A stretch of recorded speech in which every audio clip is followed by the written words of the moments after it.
Welcome, ladies and gents. Chris Andre here. You can find me at BetBoxing on Twitter for boxing-related tweets, or you can subscribe to this channel and get notifications whenever a new video is uploaded.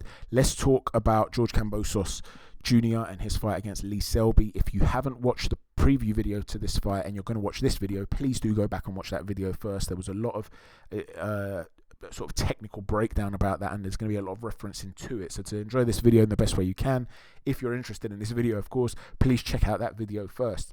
In terms of the outcome of the fight, as I said pre-fight, I wasn't sure how it would go because I wasn't sure whether he'd be able to pin down Lee Selby. But I explained that if he was to pin down Selby, how certain things would go. I also gave quite a detailed technical breakdown of the things that he's good at and not so good at and he needs to improve at. This is Kambosos, of course. And I think I was pretty spot on with a lot of that. You saw in the Mickey Bay fight, like I said in the preview, he struggled early on. Not struggled, but took his time to ascertain the patterns of his movement.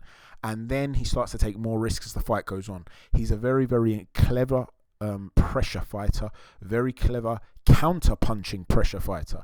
His footwork in terms of pressure was excellent. Lee Selby likes to move anyway, but often Lee Selby was in a position where he just wanted to take a little bit of a rest and he couldn't. He would always shuffle in. And because he leads with these big shots, because he throws big counter-punching shots, when he works his way into position, you're in that point where you're constantly jerking, you're constantly moving. He puts you under pressure. I was so impressed with his footwork, with his foot pressure. In the preview video, we did speak about the fact that when he moves, when someone's moving to his left, you can see his reverse foot cross over the line of his lead foot, and how that perhaps could affect balance going forward, or could affect how quickly he can cut off the ring. And you did see quite early in the fight that Lee Selby's movement wasn't easy to pin down. Okay, and you could see Kambosos was making that, I would call it an error with his footwork. But even then, he was calculated. So Selby was never too far to the left of him where he could start punching to the side and angle that Usyk and Lomachenko favor, for instance. And also, he was always turning his shoulder just off enough where he wasn't giving Selby a target to aim at. So he had him at that perfect spot. If he wasn't to have crossed his foot that way and did step across, he would square up more.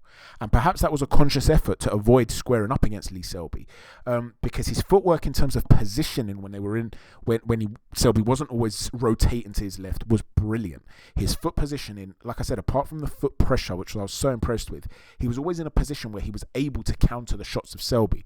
The other thing that happened, which I thought was brilliant, so underrated, I was so impressed with Kambosos, I really was his ability to defend shots that were almost, it was unnoticed that he was defending them.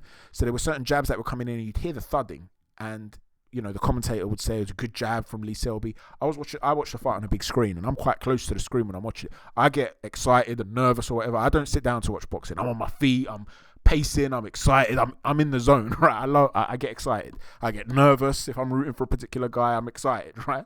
So because I'm excitable, I'm standing right next to the big screen. So I'm right up close. And I can see the hands clearly. And they are coming off the gloves. And you're hearing the thud. It's coming off the gloves. It's coming off the shoulder. It's off the forearms. He'll put his arms out. He'll catch that jab. And you'll hear good jab, good double jab from Selby. Doesn't count if it's coming off the gloves. He's catching them. And not only is he catching them, he's returning some feisty, solid counter-punching shots, and they're accurate and they're varied in their angle. Selby did make an adjustment and start to read the wide left hook that was coming, and he started to block that, and he did very well with that. And that was towards the end of the fight. So then he altered it and started to throw a right hook to the body and then a straight right hand through the middle. So there's a lot of rare variation there for Kambosos with his punch selection. We spoke in the preview again about the best punch he's got is the right-handed uppercut. And I did explain that he might find it difficult to land that, to find a home for it against Selby because Selby fights so tall. There were a couple of occasions late in the fight where he had the opportunity to land it and didn't throw it. And then right towards the end of the fight, it might have been the last round or the 11th, I think it was the 12th though, he did throw it a couple of times, and once he landed it to the solar plexus, which was a nice shot, and another time it went just through the guard and didn't land quite flush, but it did land. So it was just a performance that I was really impressed with. There's a lot of variation there. He's got a very good chin. When Selby did land on him, it just bounced off him. I know Selby's not the biggest puncher in the world, but I've never seen Kambosos seriously troubled with a shot, and I've seen a few of his fights now. Obviously, we did a prospect watch about the kid a long time ago. He's a guy that I've been saying for a very long time to keep an eye out on. He would get to world level. From world level, we don't know what happens because this is such a stacked division. But for an unknown fighter, I could see that this guy was, he had the potential to get to the top. He's going to be at the top now. He's now mandatory to fight Teofimo Lopez. So the tip has landed, so to speak. He's successful. He's achieved that status now. He is officially a world-class fighter in terms of status. What does he do when he gets there? We're going to have to see, because there are still things he needs to improve on. One of the things we'll talk a little bit about, because I could sit here waxing lyrical all day about the things I liked. It was such a good performance. But he seemed a little bit too keen at times to counterpunch. There were times where I thought perhaps he could have led with shots. He could have opened up more on Selby. Maybe he just wanted to, because as the fight wore on, he started to drop his arms and look for counters, and there was more swagger. So maybe he was just a little bit more careful in those early to middle rounds. But there were moments where I thought, he's there, land your shot, go for it, double up on that jab. And at times he wasn't really leading with the jab. It was more about, let me completely counterpunch. And I'm not sure about that approach. But listen, he made it work for himself today. The other issue is that Selby was able to tie him up on occasions, and quite comfortably. And there was a moment where he landed, I think it was a short right hand late in the fight, and Selby held him, and the ref said break, and Selby wasn't breaking. He was hurt. Selby felt that shot. He was hurt. And from that point forth, I saw a couple of occasions where he had the opportunity to really open up. And not only did he not open up, when he was tied up again, he didn't have the urgency to release his arms to throw those shots. Usually he's very good at finding space when on the inside to land shots to the body, those looping hooks we spoke about, that are De Gea-esque almost when he's up close. But when he was tied up, so in terms of not finding space but actually held, he couldn't find a way to release himself. Golovkin's brilliant at doing that. He uses his forehead, puts it into just under the guy's chin, and will tiptoe up, almost lift up, and the guy's who's hooked him's arms will lift, create a bit of space under the armpit, and it will give you enough space to pull out your arms. The point is, there are certain techniques. Perhaps he might want to. I know he was on a podcast in Australia. I can't remember what it's called. Oh, it's called the Half Cast Podcast, which sounds very politically incorrect over here in the UK. But I think things are a bit different in Australia. The guy obviously running it is a UFC fighter who I think Samoan or half Samoan, and he's a UFC fighter. Perhaps Kambosos could hit him up and go and work on some grappling things with him. A lot of these top fighters are doing these sort of grappling arts. Kovalev obviously does a lot of sambo, and it really does help a fighter on the inside to learn how to wrestle, how to grapple, how to release arms. It's really important to develop that inside part of the game, and perhaps he could benefit from some of that, learning how to deal with that. What else was there? So the foot, like I said, he crossed it sometimes. There was that would have worked on a little bit with him. But listen, generally speaking, I'm just nitpicking. It was such a good performance. I had him winning the fight 9 rounds to 3, personally. It was a split decision, which was, you see, look, the only British judge there was Phil Edwards, and he scored the fight to Selby by 1 point.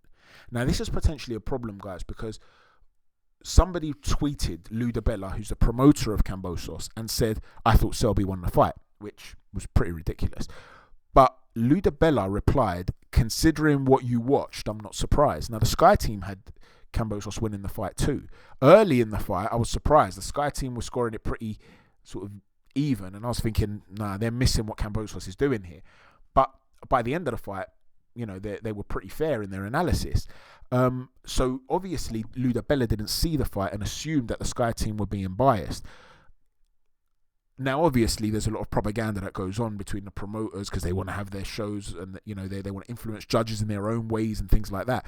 But the point is, as a British fight fan, we've got to be careful because people are looking for excuses to say, oh, we don't want to come to the UK because they're going to be biased and things like that. When a fight is quite clear like that, it leaves a sour taste in the mouth to see the only judge who's British score it to Selby. The others had it to Kambosos pretty wide. I think one of them had it 118, 111, and the other one had it I think the other one had it I can't remember. He had it like 3 or 4 rounds. 4 rounds, I think it was. So when you're seeing such a wide gap, to then see, we're talking about a huge swing to have Phil Edwards giving it to Selby. It leaves a bit of a sour taste in the mouth. But this also happened with Mickey Bey. And in the Mickey Bey fight in the United States, one judge had it to Kambosos by 5 rounds, one had it to him by 3, and then one had it to Mickey Bey by a round. Now, what does that tell you? To me, what that potentially says, if there's nothing untoward going on, maybe there's something to do with the style of Kambosos, because he is a tit-for-tat fighter, again, like we said in the preview video. As you punch, he punches with you, and he's got those fast hands, and while you're throwing a jab, he might counter you with a big eye-catching hook. He might catch you with a crisp jab of his own. But because he's not the sort of monster puncher that will, you'll hear the snap of the shot. They're solid shots. But he's not that monster puncher that's going to catch you with a hook as you catch him with a jab and you're going to go flying across the ring. So when it becomes that tit-for-tat thing, is it just that some judges are assuming that the other puncher landed a quality jab? Is that what it is? Is that his style doesn't translate well? Because that's one thing you're going to have to consider going forward when you're trying to judge this guy's fights. Because if he's up against a fighter whose style translates well, even in a close fight, he might end up losing that fight in a fight that perhaps he deserves to edge. So that's one thing also that you're going to have to consider. But let me know what you think. I was so impressed with the kid. I'm already a huge fan. I've been a huge fan for a long time, hence the Prospect Watch video. Hopefully he stays at the top of the game. I'll be rooting for him against Teofimo Lopez. Sorry, Lopez fans. But if that fight happens, I'm all in for Kambosos. Not sure if it's too early for him. Let me know what you guys think. He's keen. And he's not a deluded kid, because he's been keen all along with these top fighters. And I say top fighters, he's 2 former world champions now that he's beaten, where people have been saying it's too soon. And I was one of those that felt the Mickey Bey fight might have been not too soon, but he stepped up more quickly than he should have, in a sense. And even the Selby fight, not just the fact that it's Selby, but it's a world title eliminator. And he's had 18 fights. This is an Usyk, like I said, with a long body of work in the amateurs. And yet, he's now ready for a fight for all the belts. Is it too soon? Let me know what you think, guys. Thanks for watching. Chat to you soon. God bless.